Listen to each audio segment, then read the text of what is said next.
It's February 2013. In a villa overlooking the Black Sea, a man sits at his desk, moving stolen millions through a web of money mules. The money came from a Trojan horse malware he deployed, silently draining accounts around the world. With every transfer, he adds another layer of protection, confident in the secrecy of his operation. But what he doesn't know is that the FBI is watching.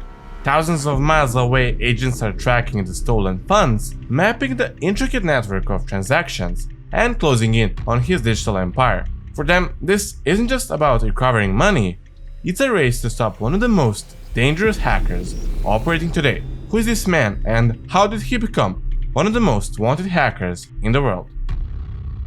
It started with a string of strange reports from banks across the United States. Accounts were being drained of millions, seemingly overnight, with no sign of traditional fraud. Digital footprints were faint, almost invisible, but forensic analysis soon found a common thread: a sophisticated piece of malware called Game Over Zeus. By 2013, Game Over Zeus had become a global menace, responsible for over $100 million in financial losses, and infecting more than 1 million computers worldwide. This malware was designed to infiltrate systems, steal banking credentials, and execute unauthorized transactions, all while remaining nearly undetectable. The malware operated through phishing emails, carefully crafted to look like legitimate correspondence, an invoice from a trusted company, a shipping update, or even a job offer. Once an unsuspecting victim clicked on a malicious link or downloaded an infected file, Game Over Zeus embedded itself in their computer. From there, it waited silently, monitoring activity until the user logged into an online banking account.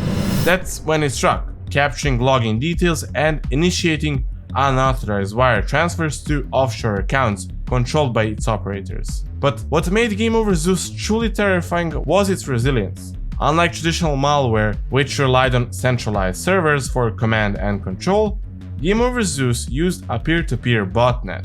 Each infected computer acted as a node in a decentralized network, communicating directly with other devices. This architecture made the malware nearly indestructible. Even if law enforcement managed to shut down one part of the network, the rest would adapt and continue operating. And it didn't stop there. Game Over Zeus often delivered a secondary payload, CryptoLocker ransomware, which encrypted a victim's files and demanded payment in Bitcoin for their release. For businesses and individuals alike, this meant a double blow: financial theft followed by extortion. By 2014, the scale of the damage was staggering. Banks, businesses, and individuals around the world were in crisis. But behind the chaos, one question loomed larger than any other: who was responsible? When FBI analysts began dissecting the malware, they uncovered an important clue. Hidden deep within its code was a digital signature. It read Lucky12345. This alias wasn't new to law enforcement.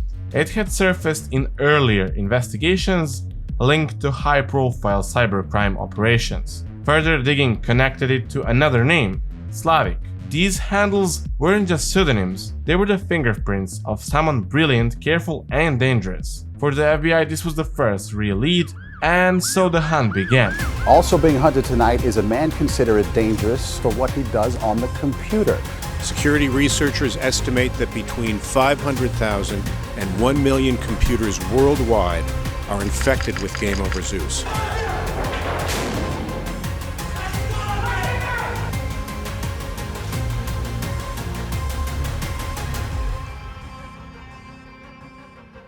Evgeny Mikhailovich Bokachev lived in a quiet luxury, tucked away in a villa overlooking the Black Sea.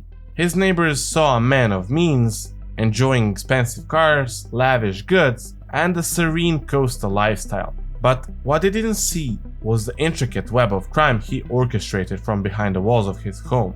Bokachev wasn't just a wealthy man, he was the FBI most wanted hacker, the elusive creator of Game Over Zeus. His operation was global, targeting millions of unsuspecting victims and draining billions from their accounts. But getting his hands on the money wasn't enough.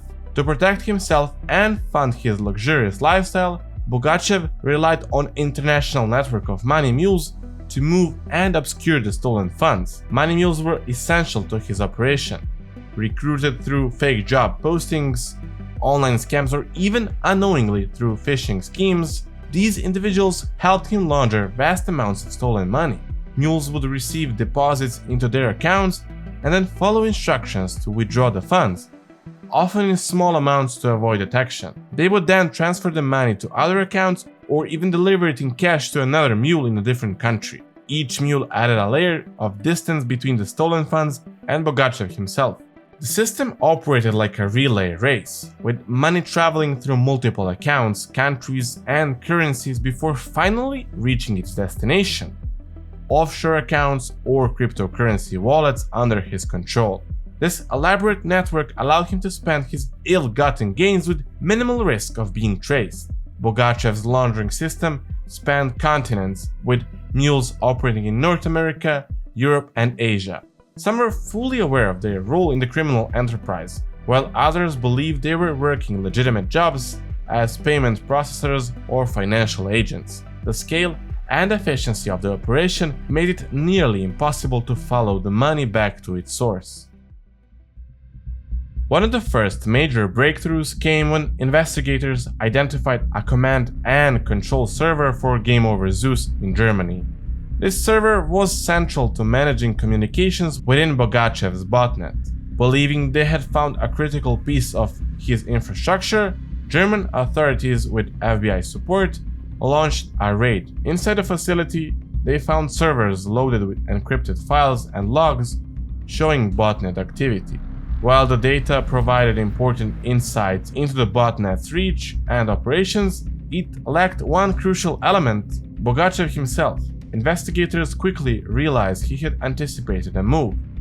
Key data had been erased just days before the raid, and his operations had been migrated to new servers. Although the raid didn't lead to his capture, it revealed the scale of his network and gave the FBI a clearer picture of the global infrastructure behind Game Over Zeus. By 2014, Game Over Zeus had infected over 1 million devices worldwide, and the damage caused by its financial theft was growing exponentially. This prompted the launch of Operation Tover, a global takedown effort involving law enforcement from 12 countries, as well as private cybersecurity firms. The operation targeted the malware's peer-to-peer architecture, exploiting vulnerabilities to cut off its communication channels. Simultaneously, coordinated raids struck at servers hosting Game Over Zeus infrastructure across multiple countries. This effort effectively dismantled the botnet, disrupting its operations and freeing millions of infected computers. Game Over Zeus was dismantled in 2014, but its influence is still felt today. The malware's peer-to-peer botnet structure became a blueprint for future cybercriminals, inspiring new generations of ransomware and financial theft tools. Security experts continue to monitor for mutations of the code, as fragments of its architecture occasionally resurface in smaller-scale attacks. As for Evgeny Mikhailovich Bogachev, the mastermind behind Game Over Zeus, he remains at large. Despite years of international efforts to apprehend him and a $3 million bounty on his head, he has managed to evade capture. The man responsible for one of the most destructive cybercrime campaigns in history continues to elude justice.